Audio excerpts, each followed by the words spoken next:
हा छान आहे.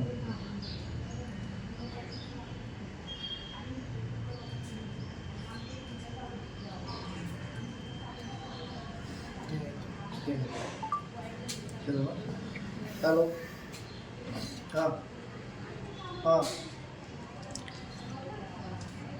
हां हां हां ओके ओके हां चलो ते मला पाठव.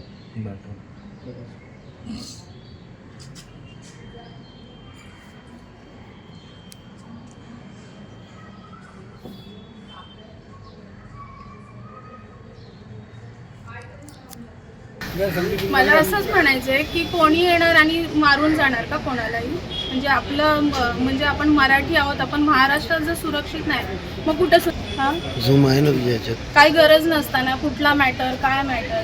हा काल बिर्ला कॉलेजवरून येत असताना सुयश तिवारीनी ह्याचा पाठलाग केला थार गाडीने, आणि तो पाठलाग करत येत असताना ह्या लोकांनी, हे दोघं मित्र बाईकवर होते आणि ह्यांनी एकदम फास्ट गाडी काढली. तिथे हे भेटले नाहीत आणि आमच्या कॉम्प्लेक्सला येऊन हा माझा मुलगा त्याला भेटला. त्याच्या अंगावर त्यांनी गाडी घातली आणि दुसरा मुलगा उतरला, त्याने ह्याच्या कानफाडत मारली आणि त्याच्यानंतर ह्याला गाडीत खेचत होते, गाडीत भरून नेत होते. तर हा गेला नाही. मग तिथे आरडाओरडा केला आणि हा त्याला बोलला पण की तू मेरे को मार नहीं सकता. तर तो बोलला की मैं नहीं मार रहा है तेरे को, मेरा ये लड़का मार रहा है.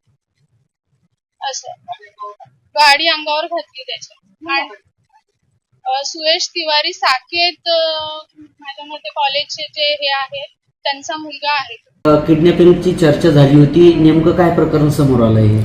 काल विद्यार्थ्यामध्ये भांडणं झाली होती, त्यावरून एक NC दाखल आहे. जो फिर्यादी होता तो फिर्यादी आज परत आलेला आहे. त्याच्या म्हणण्याप्रमाणे काय म्हणणं आहे त्याच्याप्रमाणे स्टेटमेंट घेण्यात येईल आणि त्याप्रमाणे योग्य ते कारवाई करण्यात येईल. CCTV मध्ये दावा केला जातोय किडनॅपिंग केलेलं आहे, नेमकं काय स्पष्ट चित्र झालं यामध्ये?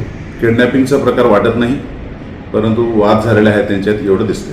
कशावरून वाद झाला, काय माहिती मिळाली? कॉलेजमधले काही कारण आहेत त्यामुळे झालेले आहेत. ABP माझा, उघडा डोळे बघा नीट.